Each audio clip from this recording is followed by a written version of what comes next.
Less stress, more time, more money. Welcome to the Cash Flow Contractor, short with Khalil bin Ali Haj. What's up, cash flow contractors? Khalil here with another episode to help you find less stress, more time, and more money. Excited to talk today about accounts and setting up a system for all of your online accounts because it is overwhelming at times, especially as a business owner. You're working on your business, you're working in the business, and you've got to focus on the operations and getting more customers and troubleshooting problems and dealing with support and then all the administrative tasks as well. And especially when you get to the administrative tasks, there's an overwhelming amount of accounts to deal with. You've got your online accounts for banking, for bookkeeping, for social media, for your directories, all of your Google accounts, your Workspace for email, calendar, Drive, all these different things. And it's a mess. And it's hard to figure out what is a system for using all these things. And honestly, what are all of the accounts that I need? So I want to talk through all of these accounts, how to think about them, how to categorize them, how to segment them. We're going to go through all the different areas together, and I'm going to give you some little advice as you go through all these things. I might talk about some accounts that you're not aware of, things that you don't even know exist. But I'm also going to mention some that you're aware of exist and you have, but you haven't looked at in ages. And so I'm just going to talk through each of these one by one and help you to understand what's important about the account and how to use it and how to keep track of it. So let's jump right in. I'm going to start with social media because it's an obvious one. We have social accounts personally, we have social accounts for our company, and it's a lot to manage. This is one that I see almost always messed up by small business owners, especially contractors. So we know about Facebook, we know about Instagram, we know about TikTok and Twitter and LinkedIn, Pinterest. These are all good social accounts to have. YouTube can be counted as social. I might put it into Google though. So these are all good accounts to have, and we probably have these. It's important that you separate your personal from all of these, but I'm going to talk through each one individually. So for Facebook and Instagram, they're owned by the same company. If you didn't know that, you want to have a business manager, right? They've changed the name millions of times, but Facebook is now called Meta, META, and they have the Meta Business Suite. For the business suite, you want to create a Meta Business Manager and a Meta Ads Manager. These are two separate things. The business manager is the hierarchy that owns your ads manager. It also owns your Facebook business page and your Instagram account. So rather than it just being a login that, maybe an employee started it for you and they leave and now you don't know the password or whatever it is, you have access. You just own the business suite. You can add users underneath it with different permissions. And then once you own that Meta Business Manager, Business Suite, whatever you want to call it, then you can have access to your ads, to your page, to your Instagram account, and everything else from there. Pixels we'll talk about in a little bit. But once you have all of that in place, it's going to be really easy to provide access to other people. If you have a new employee that's going to be running all that stuff for you, you just give them access to the business manager and they have access to everything from there. You don't have to worry about sharing passwords, anything like that. If somebody leaves, you can remove them. Really straightforward. If you decide to work with an agency on something like ourselves, you would just give us access to the business suite, the business manager, and we would have access to everything from there that's necessary. We wouldn't be able to, we wouldn't be asking for your credit card. It would already be applied inside of there to where you would be able to remove it and monitor what's being charged, all that good stuff. That is the Facebook Business Manager, really the Meta Business Manager now. And that's how you should set everything up. From there, we have LinkedIn. LinkedIn company page. If you do not have one, go and create one because if you're a business owner, you're trying to hire people, this is a good place to hire people. It's also somewhere where you can be validated by peers in your industry, other companies that you might work with, as well as employees when they look you up. So create a LinkedIn company page. And if you're using your LinkedIn company page, you can add users to it, you have to create it through a user profile. So you're probably creating it through your personal page, and then add anyone to it that you'd like. It's important to note that with your LinkedIn company page, if you're trying to have a huge presence on LinkedIn, and that's a primary channel for your business, Your company page is good to post to, but do not expect the same results from your company LinkedIn as your personal LinkedIn. LinkedIn prioritizes personal pages or personal profiles rather than company pages. And so you're going to get a lot more awareness, traction, engagement on a personal page than on a company page. It's not impossible to grow your company page, but you'll just see more activity on that personal side. So be aware of that. If you don't have a personal LinkedIn page, go and create one. Now, the next one, Twitter. Again, you may not be big on Twitter, you may not use it, but I would go and claim your username for your company on Twitter just so you have it, so that people aren't getting spammed by a fake company that uses your username. It's just something that's good to have so that you've claimed it and no one else can be on there. The next one, same thing with TikTok. You may not care about it, you may not be there, but go and claim your username and claim your account so nobody else uses it. Same thing with Pinterest. It's a really great one for contractors that are working with homeowners.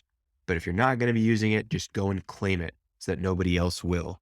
With all of these ones that you're claiming, you want to try to use the same username. It's called a golden username. It's one that nobody else has that's representative of your company. It could be your company name if you're lucky. If you're not lucky, you've got to figure out something else to do to make it to where it's your username. And that's the one you use across Facebook, Instagram, LinkedIn, TikTok, whatever it might be, Twitter, Pinterest. Try to use that same golden username across all of them so that it's really clear that when someone sees your company and they look at another account, oh, it's the same exact handle, same username. Whenever you have all these social accounts, it's obvious that you're probably not going to be thriving on all of them. Choose one that's primary for you and what you like to do. If you like making videos, TikTok's a great one. YouTube is a great one. If you're a better writer, then LinkedIn and Twitter are better. If you're already active on Facebook, that can be a good channel for you. But also think about where your target audience spends time. If it's B2B, LinkedIn is great. If you're going direct to consumer, Instagram, Facebook, TikTok are all great ones. On the accounts that you don't use that aren't primary for you, make sure you put at least one post up that says, hey, thanks for checking out our LinkedIn. We're not here often, but you can follow us on Facebook or on Instagram where we post frequent updates. And that makes it easier for your audience to say, oh, okay, wow, they are on LinkedIn, but I should go see them somewhere else. And that way you don't have to be worried about monitoring your LinkedIn that much. The last thing you want is for you to not really be using Facebook, but for people looking for you there and sending you messages, but you only check it once a month and you're not replying to those messages.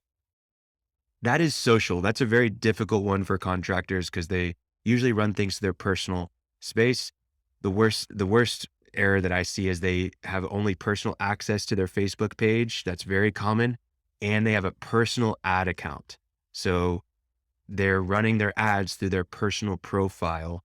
And that's a big no-no. You want to do it through your business account for a variety of reasons, but usually security reasons, because your Facebook account is very easy to hack.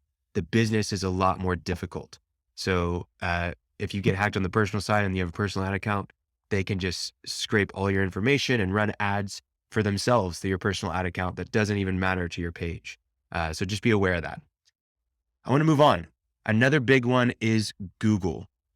Before I talk about this, Workspace for Google is a really big thing. If you're not familiar with that, it's a company version of Gmail, Google Drive, Calendar. I highly, highly recommend it. It's what I use. It's what I try to set up all of our clients on. If you're on Outlook, that's totally fine. And Microsoft Office or 365, I think is what it's called. That's a fine one to be on. Just make sure that you're set up properly on it and that you're using everything properly. I think Google is much easier, but you want to have some sort of workspace is what I'll call it, but Microsoft or Google probably for your email, for your calendar, and for your drive and all of your documents. If you're not using the cloud for your documents and things like that, your files, your photos, your drawings, your bids, you're really missing out. Get off of doing desktop only. Don't get remote access. Just use an online cloud drive system like Google Workspace, which is my primary recommendation, or Microsoft 365. It's going to be the best bet for growing your business, for having collaboration, especially with remote work these days. That's the best thing that you can do. All right. So inside of Google, there's lots of accounts, even if you are using Microsoft, that you need to have on Google for your digital presence. Google My Business, hugely important for search engine optimization and getting new customers, gathering reviews. People are looking you up on Google My Business, even if you don't think they are, they absolutely are. Google Ads. Google is the number one search engine in the world. If you want to be running ads on search, Google is the place to do it. Create a Google Ads account and own that account. Even if someone else is going to be running it for you, you have ownership of it. If there's a lot of agencies that'll run the ads for you, but they own the Google account, and as soon as you part ways with them, they keep all of your campaigns, all of your keywords, all of your ad groups, all of your ad sets. And that is detrimental to you because now you have to restart all over. Make sure you own the Google ad account. Google Analytics. This is going to help you understand exactly what's happening on your website. What pages are people looking at? How many people are coming? How much time do they spend on the page? What are they clicking on? All that is happening inside of Google Analytics. Make sure you've got that account created and it's linked to your, the nice thing about Google Workspace is that all of these are linked to your Google account. And so it's the same login for all of these. If you don't have that, if you're on Microsoft, create a Gmail account and have access to all of these things in one place. Google Analytics, I said, Google Tag Manager is a really great one. It's not necessary for everybody, but I highly recommend it so that you're just putting one tag onto your website. You don't have to insert code ever again. And then if you ever want to include like your CRM on your website or Google Analytics or Search Console, any of these other things on your website, you put the tracking code just on Google Tag Manager rather than on the back end of your website. Google Search Console, if you're trying to rank on search organically, which you probably should be, this is a really good one to understand what people are searching when they come to your website, how often they're coming to your website from certain searches, and allows you to update your SEO, to write better articles, to include better keywords on your website. It's a good one to have. If you are going the Google route and you're going to use Workspace, move your domain over there too to Google Domains. It's a lot easier to manage all those things from one place. All right. That is all of the Google accounts that I recommend. I skipped over Twitter and social, but this is another Google account that you can do through the same login through Gmail, whatever it is. So get YouTube as well as a username, but tie it to your account. That's through Google Workspace, or if you're using Gmail because you're on Microsoft, get it through there as well. All right. I want to go on to directories. Directories are just listings, just kind of like the phone book, right? But online. There's lots of these. The primary one I would say for businesses is Google My Business. So we've already talked about that inside of Google, but for contractors, there's plenty of other ones. Yelp is a big one for a lot of other businesses. So you want to be on there, claim your profile, upload pictures, make sure your logo's on there, all your information's accurate. It's going to help with your SEO, but people will find you through Yelp and you want that information to be accurate. The rest of these you might know of, you might not.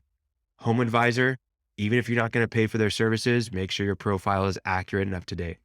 Angie's List or Angie, same thing. Even if you're not going to pay for it, make sure your profile is accurate, up to date, with photos, with your logo, all that kind of stuff. Same thing for House. If you're not going to pay for it, same thing. Make sure it's updated. Then you've got Build Zoom. Make sure that is all accurate, up to date, even if you're not using that service. Nextdoor app, same exact thing. And Indeed. If you're not, you don't have to pay to use Indeed, but make sure that you're on there so that if people are looking for companies or jobs, that you are on there. And it makes it much easier if you have all that sorted out to start. Whenever you do need to post a job, it's not hard. You don't have to, where's my account? Where's all this stuff? Just have all this stuff figured out ahead of time. The next thing that I'm going to talk about is just general software, because there's some basic ones that a lot of contractors have. Usually they're going to have, hopefully you have a CRM, you have a bookkeeping software, a payroll software, a payment software, and then you have a project management software. That there's a variety of things that can also be added to this, but I just want to make sure that you have all of those. So I would recommend QuickBooks for the bookkeeping. We've talked about that in several episodes. I recommend CRM HubSpot. That's also going to attach directly to your marketing and sales, which is really valuable, but I highly recommend that. And then I recommend for a lot of contractors, Trello for project management, but there's several others. If you're doing field management stuff like plumbers or electricians, there's a lot of good ones out there as well. But that's another good thing to have as your project manager software in order. Lastly, I also recommend CallRail if you're driving a lot of calls to your business. It's a great one to create a separate phone number that redirects to your office line. whenever you're running a new ad campaign or you put a billboard up or you send out a brochure or whatever it might be, it's going to let you know exactly where your calls are coming from. It's also going to record every single phone call. So now if you ever need to go back and figure out what your office manager said to so-and-so, you can listen to that. If you need to do training with the salesperson, they can go and listen to a bunch of calls. It's extremely valuable. I say all of those things because there's integrations between those that'll be very helpful for you and between a lot of these accounts. So setting up integrations allows all of your accounts to talk to each other. If you want more information on that, you can reach out to me because we set up those integrations for a lot of businesses. Last part is tracking. This really doesn't have a lot to do with creating a new account, but just making sure that you have these accounts created and that you've got them connected to your website. This is where Google Tag Manager really shines. You have a tracking code from Google Tag Manager that you put on the back end of your website. And then whenever you have a tracking code that comes from somewhere else, you just put it into Google Tag Manager and it runs on the back end of your website. Really good ones to have here are your CRM. HubSpot will do this. Another good one is LinkedIn, so that if you're running ads or people are visiting your website from LinkedIn, it tells you exactly who they were and how they came to you from a post or from your company profile. Facebook Pixel is huge. You want to have that on your website so that you can track who's coming from Instagram and Facebook to your website, what actions they're taking, and then you can retarget all of the people that are coming from these pixels. Google Analytics is also another one that if you're not going to use Tag Manager, put on the back of your website, but it's pretty simple through Tag Manager, just link the two without having to use codes. These are all good tracking tools to set up so that you can run your ads properly, so that you can see your analytics clearly and you know exactly what's happening on your website. That's a lot of accounts. We've gone through quite a bit in this episode. Really, this is a lot to manage. This is something that we help a lot of clients set up in our growth foundation, is just so that everything's really clear and everything's set up from the get-go for them. And then we keep all the login details in one place. I highly recommend that you keep it in a password protected document that you can always reference. And then you just have to worry about that one password and you can go to it. As much as possible, don't share passwords to these accounts. Create the hierarchy of the accounts to where you can just add a user to them. That's the most important thing, because security is a huge issue. It's a threat. And if you're just sharing your password like crazy, you're probably going to have a security breach and be hacked, held hostage, all sorts of things. And it can really be expensive for you. So set up these accounts. I hope they're helpful for you. This is a really good list of all the accounts that you want to set up and some little advice for all of them. I'd love to hear what accounts I missed. Maybe there's some that you use as a contractor that you think are really valuable. Let me know, and I'd be happy to learn more about it or to even talk about it if I missed it and I know about it. If you want more information on these accounts and how to use them effectively, reach out to us at Benali. This is exactly what we help contractors with. But I hope this helps you to have less stress in your business with all these accounts, but also gives you more time and more money. Thanks for listening. Thanks for listening to The Cashflow Contractor. Check out our website in the show notes or visit thecashflowcontractor.com.